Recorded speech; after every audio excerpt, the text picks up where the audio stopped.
There's a lot about Ted Cruz that should worry constitutionalists considering voting for the senator in the presidential election of 2016.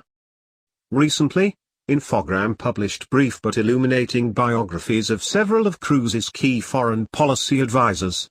The information disclosed in these revelations could trouble many constitutionalists otherwise keen on the senator and who rely on him to restore the rule of law to the White House.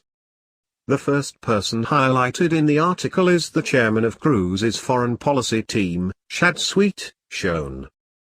Sweet's professional and political background betrays Cruz's claims of being someone who promises not to continue going in the same direction and to bring power out of Washington, and back to we the people. Infogram's biography of Chad Sweet includes the following associations, demonstrating that he is very much a step in the same direction. With a diverse background, starting as director of the CIA, Chad Sweet went into the world of big banks, from investment banker at Morgan Stanley to VP with Goldman Sachs. He would then work for the Department of Homeland Security in the Bush administration. Currently he is the co-founder of Chitoff Group. Sweet co-founded Chitoff Group with former Bush and Obama administration Secretary of Homeland Security Michael Chitoff. Hardly the pedigree of an outsider. In fact, his neocon bona fides could not be better. As a leader of the Chitoff Group, Sweet advocated for expanding NSA metadata collection. Again, this belies Ted Cruz's public position on the NSA's unconstitutional surveillance of Americans. One of the most troubling things we have seen in recent years is an expansion of federal government authority into surveilling American citizens. I am proud to be a co-sponsor of the USA Freedom Act, Cruz said during a speech in Austin in November 2014. Despite such public declarations, it's little wonder that a key member of the Cruz foreign policy team would support dragnet surveillance of Americans given that one of the principals of the Chitoff Group is General Michael Hayden, director of the NSA until 2005. These sorts of inconsistencies have sunk other campaigns, particularly those of candidates who fly the flag of the Constitution as proudly as Ted Cruz. When it comes to ending the federal government's collection of personal data on millions of Americans in direct contravention of the Fourth Amendment, it seems Ted Cruz's lips draw nigh to the Bill of Rights, but his heart, and his personally chosen counselors, are far from it.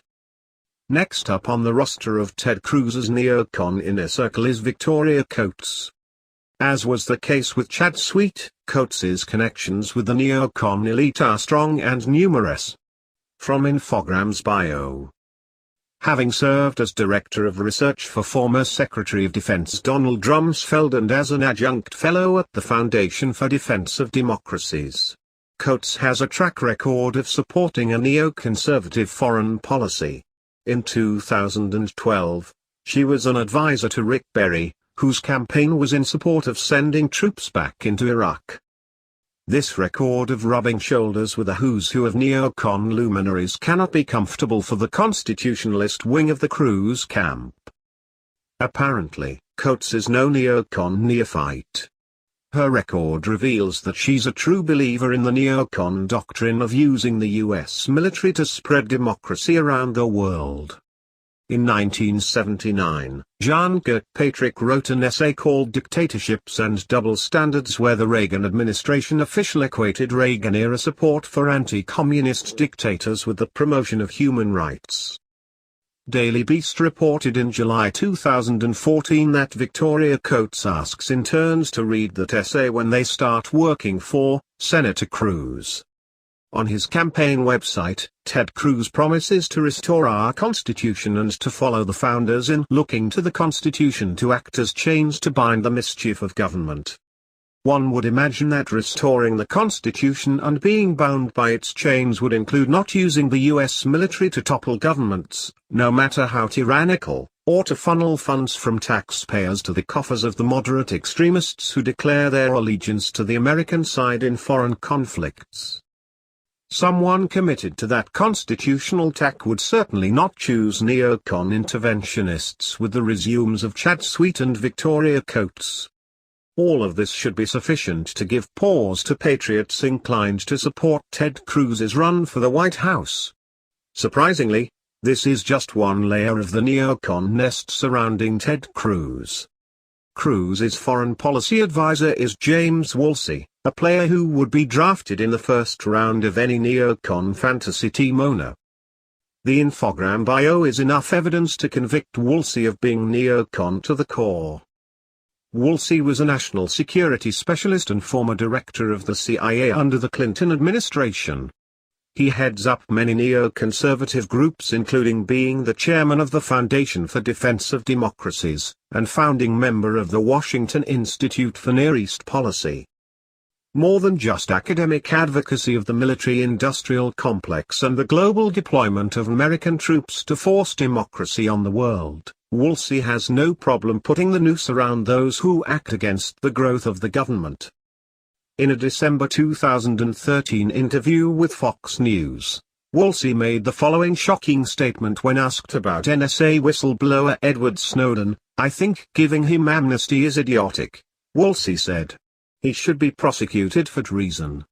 If convicted by a jury of his peers, he should be hanged by his neck until he is dead."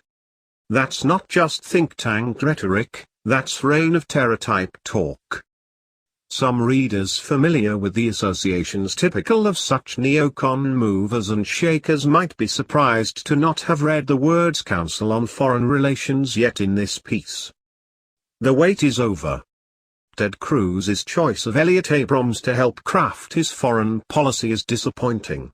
Like his colleagues on Cruz's council, Abrams is a leader in the neocon world, and he is a leader of what is perhaps the most powerful and pernicious group in the neocon network, the Council on Foreign Relations, CFR. While the CFR is the most notorious of the associations of Abrams, it isn't the only one. He is also a member, or former member, of the Center for Security Policy, Hudson Institute, National Endowment for Democracy, and many more. It is likely that it is because of the membership of Abrams in the CFR that George W. Bush chose him to be his deputy national security advisor for global democratic strategy, and that Ted Cruz has chosen to follow his advice on questions of foreign policy. In fact, it is probably the experience of all these people that compelled Ted Cruz to choose them to be his closest advisors. The problem isn't that his inner circle is composed of men and women of vast foreign policy experience. The problem is that their experience is in growing government, supporting surveillance, and using American troops as global peacekeepers. As constitutionalists know, each of these endeavors, pursued over and over by Cruz's chosen advisors, is unconstitutional and not at all consistent with Ted Cruz's public